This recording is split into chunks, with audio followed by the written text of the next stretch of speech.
नुपुर शर्मा की याचिका पर सुनवाई के दौरान उनके ऊपर सुप्रीम कोर्ट के जजों ने जो टिप्पणी की, उसके बाद जगह जगह उनकी आलोचना हो रही है। इसी क्रम में दिल्ली हाई कोर्ट के रिटायर्ड जज SN ढींगरा ने भी अपनी मीडिया में आकर बताया कि वो सुप्रीम कोर्ट के जजों की टिप्पणी पर क्या सोचते हैं। उन्होंने उदयपुर हिंसा के लिए नुपुर शर्मा को जिम्मेदार ठहराए जाने पर कहा कि सुप्रीम कोर्ट के जजों की यह टिप्पणी उनके ख्याल से बहुत गैर जिम्मेदार है। वे बोले, मेरे ख्याल से ये टिप्पणी बेहद गैर जिम्मेदाराना है। उनका कोई अधिकार नहीं है कि वो इस तरह की टिप्पणी करें जिससे जो व्यक्ति न्याय मांगने आया है उसका पूरा करियर चौपट हो जाए या जो निचली अदालतें हैं वो पक्षपाती हो जाए। सुप्रीम कोर्ट ने नुपुर को सुना तक नहीं और आरोप लगाकर अपना फैसला सुना दिया। मामले में न सुनवाई हुई, न कोई गवाही, न कोई जांच हुई और न नुपुर को अवसर दिया गया कि वो अपनी सफाई पेश कर सके। तो इस तरह सुप्रीम कोर्ट का टिप्पणी पेश करना न केवल गैर जिम्मेदाराना है बल्कि गैर कानूनी भी है और अनुचित भी। ऐसी टिप्पणी सर्वोच्च न्यायालय को करने का कोई अधिकार नहीं है।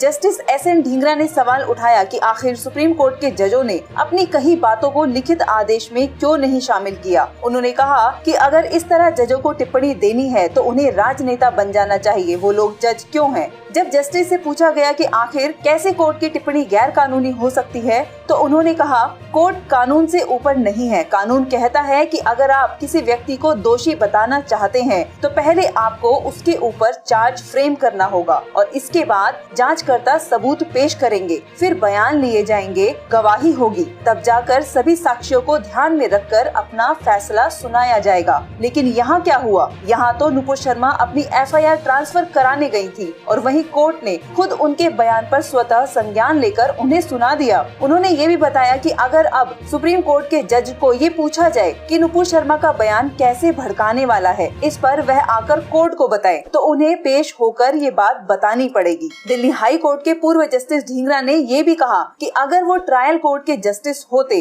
तो वे सबसे पहले इन्हीं जजों को बुलाते और कहते, आप आकर गवाही दीजिए और बताइए कैसे नुपुर शर्मा ने गलत बयान दिया और उसे आप किस तरह से देखते हैं। टीवी मीडिया और चंद लोगों के कहने पर आपने अपनी राय बना ली। आपने खुद क्या और कैसे महसूस किया, इसे बताएं। उन्होंने मीडिया में ये भी कहा कि जिस प्रकार नुपुर शर्मा को सुप्रीम कोर्ट ने ये कह दिया कि उनके सिर पर ताकत का नशा था क्योंकि उनकी पार्टी सत्ता में थी, ये चीज सुप्रीम कोर्ट पर भी अप्लाई होती है। कोर्ट किसी को मौखिक तौर पर दोषी नहीं बता सकता। उन्होंने कहा कि सुप्रीम कोर्ट की ये टिप्पणियां बताती हैं कि सुप्रीम कोर्ट खुद ताकत के नशे में है। सड़क पर खड़ा व्यक्ति अगर मौखिक रूप से कुछ बोले तो लोग उसे गंभीरता से नहीं लेते, लेकिन अगर सुप्रीम कोर्ट बोले तो इसका महत्व होता है। उन्होंने इस मामले पर ऐसी मौखिक टिप्पणी देकर लोगों को मौका दे दिया है कि वो उनकी आलोचना करें। सुप्रीम कोर्ट अपने आप को इस स्तर पर ले गया कि मजिस्ट्रेट भी इस तरह के काम नहीं करता, वो भी मौखिक रूप से नहीं बोलते। इसलिए SN ढींगरा मानते हैं कि इन टिप्पणियों से सर्वोच्च न्यायालय का स्तर गिरा है।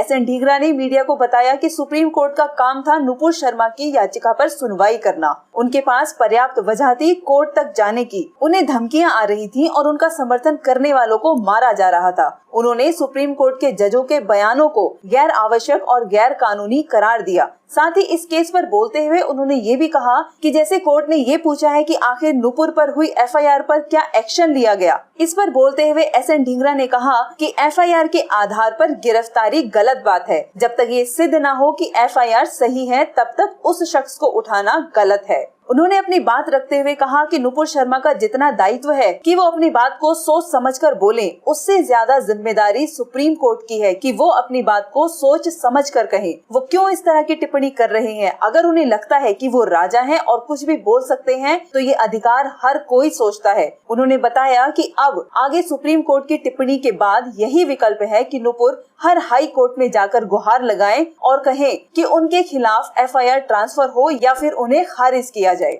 ऐसे ही लेटेस्ट न्यूज जानने के लिए चैनल टुडे स्पेशल न्यूज को अभी सब्सक्राइब कर बेल आइकन को अवश्य प्रेस कीजिएगा।